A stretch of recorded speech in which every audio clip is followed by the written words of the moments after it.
చూసారు కదా, తమ్లైన్ చూసి నిజంగా నేను బాంబులు దెబ్బ అని అంటున్నారు కదా, ఏడ్రా ఏడో అనుకుంటున్నారేమో. చూస్తున్నారు కదా, ఇవ్వండి అదే బాంబుల దెబ్బ.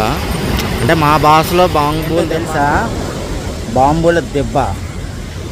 అవునండి, నిజంగా మా చిన్నప్పుడు మేము బాంబుల దెబ్బ అని పిలిచేవాళ్ళం. ఇలాంటివి వైజాగ్ సాగర్ తీరంలో చాలా దగ్గరలు ఉండేవి.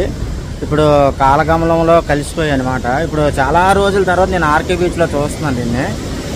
చూస్తారు కదా మొత్తం, ఇదిగోండి ఆర్కే బీచ్, డాల్ఫిన్ నోస్, చెట్లు, ఇదిగోండి బాంబుల దెబ్బ. ఇది ఒక యుద్ధ బంకర్ అనమాట. యుద్ధం చేసేవాళ్ళు ఆ లోపల నుండి ఫైట్ చేయడం కోసం నిర్మించిన బంకర్లు. కానీ మా చిన్నప్పుడు ఏంటంటే మాకు బాంబుల దెబ్బ అని చెప్పేవారు అనమాట.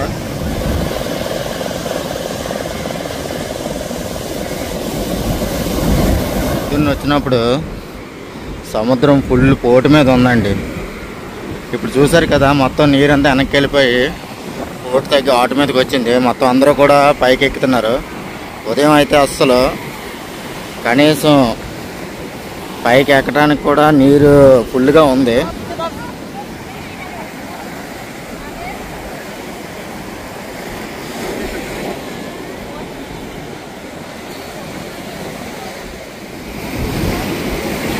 ఉదయాన్ని అయితే ఫుల్ వాటర్ అసలు. ఇప్పుడైతే ఇటువైపు కూడా వస్తున్నాం. అసలు ఎంత ఇదిగా ఉందంటే ఇది బాంబుల దెబ్బ. ఎన్నో సంవత్సరాల తర్వాత చూస్తున్నానండి, ఎన్నో సంవత్సరాల తర్వాత.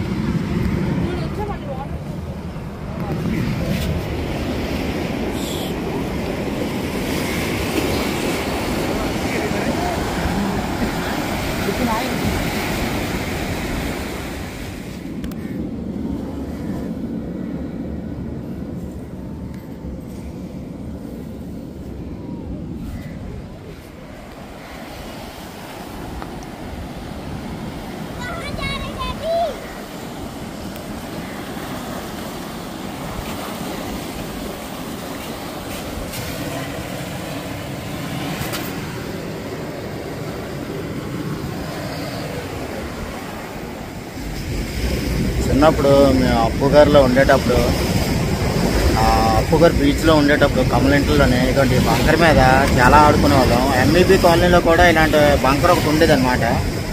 అదే అంటే మా భాషలో చెప్పాలంటే బాంబుల దెబ్బ. కానీ చాలా సంవత్సరాల తర్వాత ఇది ఆర్కే బీచ్లో, అంటే వైజాగ్ సముద్ర తీరంలో చాలా దగ్గరలు ఉన్నాయి ఇలాంటి బాంబుల దెబ్బలు. కానీ మాకైతే బాగా బాగా గుర్తు, ఎందుకంటే 30 ఏళ్ళ నుంచి నేను సముద్ర తీరంలోనే పెరిగానండి. అందుకని నాకు దీన్ని చూడగానే నా జ్ఞాపకాలన్నీ నాకు గుర్తుకొచ్చాయి.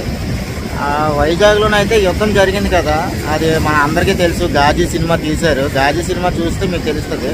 కానీ పేపర్లోనే ఏంటంటే 2వ ప్రపంచ యుద్ధంలో కూడా ఏర్పాటు చేశారు వైజాగ్లో బంకర్లు అని చెప్పి పెట్టారు. చూస్తున్నారు కదా, ఇదిగోండి ఆకాశం, సముద్ర తీరం చూడండి ఎంత బాగుందో. మొత్తం అందరూ ఇలా సెల్ఫీలు తీసుకుంటున్నాం. కిందటి సంవత్సరం ఇలానే సముద్రపోటుకి ఒకటి పెద్ద లంగర్ ఒకటి కొట్టుకొచ్చిందండి. అంటే షిప్పులకి బయట ప్లాట్ఫామ్కి తగులుకోకుండా ఉండడానికి కొంచెం అడ్డుకట్లుగా వేస్తారనమాట లంగర్లు, వుడ్ తోటి. అవి కొట్టుకొస్తే ఓ హడావిడి చేస్తారు యూట్యూబర్లు అందరూ కలిసి. న్యూస్ ఛానల్ వాళ్ళు కాదు కానీ యూట్యూబర్లు, అదేదో పెద్ద బంగారు పెట్టి కొట్టుకొచ్చింది అది ఇది అని చెప్పి ఓ పెద్ద హడావిడి చేస్తారు. ఇప్పుడేమో మన విశాఖ చరిత్రకు సంబంధించిన ఒక బంకర్ ఒకటి సముద్రంలో బయటపడితే ఏ యూట్యూబర్ కూడా కనిపించట్లేదండి.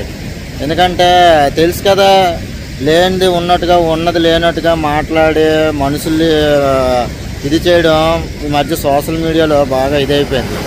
కానీ నేను అలా కాదండి. నేను సరే మాకు సంబంధించింది, అంటే నేను చిన్నప్పుడు వైజాగ్లో పెరిగాను కాబట్టి తెలుసు.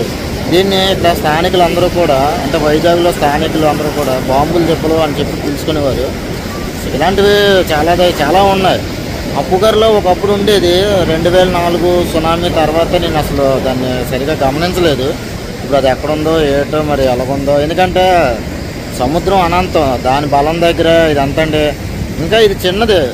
మాకు చిన్నప్పుడు ఎంఈపీ కాలనీలో అప్పుగారులో ఉన్నది బంకర్ అయితే చాలా అంటే చాలా పెద్దది అనమాట. దాని మీదకి ఎక్కి మేము ఆడుకుంటుంటే మొత్తం చాలా ఊరు కనిపించింది. ఇప్పుడంటే అన్ని బిల్డింగ్లు వచ్చాయి, అప్పుడు అన్ని కమలీళ్ళే కదా. అదనమాట. మొత్తం కమలీలు కూడా మాకు చిన్నగా కనిపించేవి. అంత హైట్ ఉంటుంది, మొత్తం చాలా పెద్దదనమాట. ఇది కొంచెం చిన్నది. అంటే ఈ బంకర్లో యుద్ధం చేయడానికి లోపల ఉండి కిటికీలాగా ఉన్నాయి చూసారా, అందులో నుంచి ఫైట్ చేస్తారనమాట తుపాకీలతోటి మిలిటరీ వాళ్ళు. అప్పుడు రోజుల్లో అలా ఆడేవారు. వాటి గురించి తెలిసిన పెద్దలందరూ కూడా అవి బాంబులు దెబ్బలు వాటి దగ్గరికి వెళ్ళకూడదు అది ఇది అని చెప్పి మమ్మల్ని భయపెట్టేవారు ముసలోళ్ళు ఆటోలు.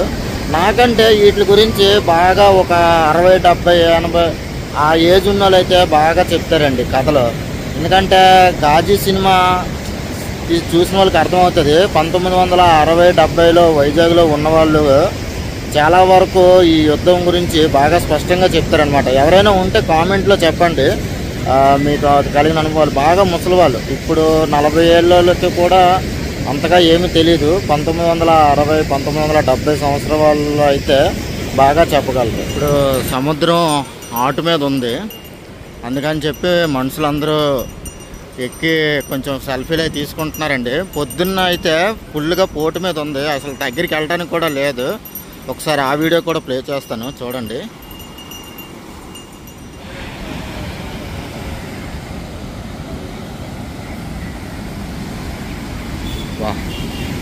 చాలా అంటే చాలా సంవత్సరాల తర్వాత చూస్తున్నానండి బాంబుల దెబ్బని. బాబా చాలా సంవత్సరాల తర్వాత చూస్తున్నాను బాంబుల దెబ్బ.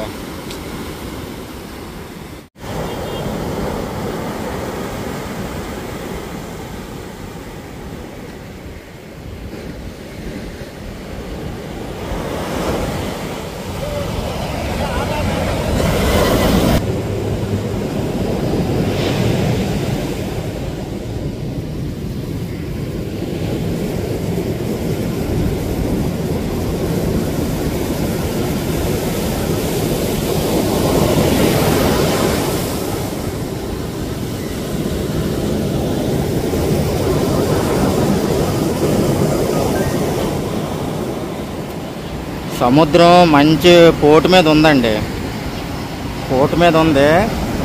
సాయంత్రానికి అయితే ఆటు మీదకి వస్తుంది. అప్పుడు కొంచెం దగ్గరికి వెళ్ళి మనం చూడడానికి అవకాశం ఉంటుంది అనమాట. ఇప్పుడు చూస్తున్నారు కదా, మొత్తం ఇక్కడున్న రాళ్ళు కూడా లాగేసింది సముద్రం. అక్కడికేమో ఈ బంకర్ కొట్టుకొచ్చింది. చూస్తున్నారు కదా, అక్కడ లైటింగ్ రిఫ్లెక్ట్ ఉండడం వల్ల అక్కడ 2 ఎంట్రన్స్ గదులు కనిపించట్లేదు.